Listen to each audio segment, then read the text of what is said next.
Luke 15 NRSV. Now all the tax collectors and sinners were coming near to listen to him, and the Pharisees and the scribes were grumbling and saying, "This fellow welcomes sinners and eats with them." So he told them this parable. "Which one of you, having 100 sheep and losing one of them, does not leave the 99 in the wilderness and go after the one that is lost until he finds it?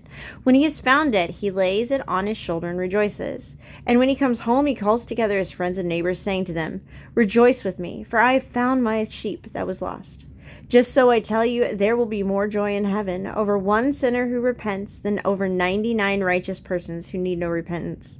Or what woman, having 10 silver coins, if she loses one of them, does not light a lamp, sweep the house, and search carefully until she finds it? When she has found it, she calls together her friends and neighbors, saying, 'Rejoice with me, for I have found the coin that I had lost.' Just so I tell you, there is joy in the presence of the angels of God over one sinner who repents."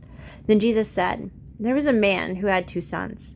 The younger of them said to his father, 'Father, give me the share of my property that will belong to me.' So he divided his property between them. A few days later, the younger son gathered all that he had and traveled to a distant country, and there he squandered his property in dissolute living. When he had spent everything, a severe famine took place throughout that country, and he began to be in need. So he went and hired himself out to one of the citizens of that country, who sent him to his fields to feed the pigs. He would gladly have filled himself with the pods that the pigs were eating, and no one gave him anything. But when he came to himself, he said, 'How many of my father's hired hands have bread enough and to spare? But here I am dying of hunger.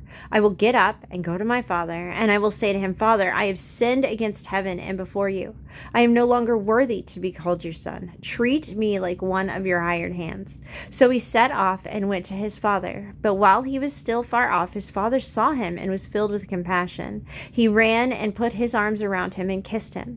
Then the son said to him, Father, I have sinned against heaven and before you. I am no longer worthy to be called your son."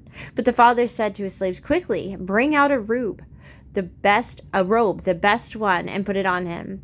Put a ring on his finger and sandals on his feet, and get the fattest calf and kill it. And let us eat and celebrate. For this son of mine was dead and is alive again. He was lost and is found." And they began to celebrate. Now his elder son was in the field, and when he came and approached the house, he heard music and dancing. He called one of the slaves and asked what was going on. He replied, "Your brother has come, and your father has killed the fattest calf, because he has got him back safe and sound." Then he became angry and refused to go in. His father came out, and he began to plead with him. But he answered his father, "Listen, for all these years I have been working like a slave for you, and I never disobeyed your command. Yet you have never given me even a young goat so that I might celebrate with my friends. But when this son of yours came back, who has devoured your property with prostitutes, you killed the fatted calf for him?" Then the father said to him, "Son, you are always with me, and all that is mine is yours. But we had to celebrate and rejoice, because this brother of yours was dead and has come to life. He was lost and has been found."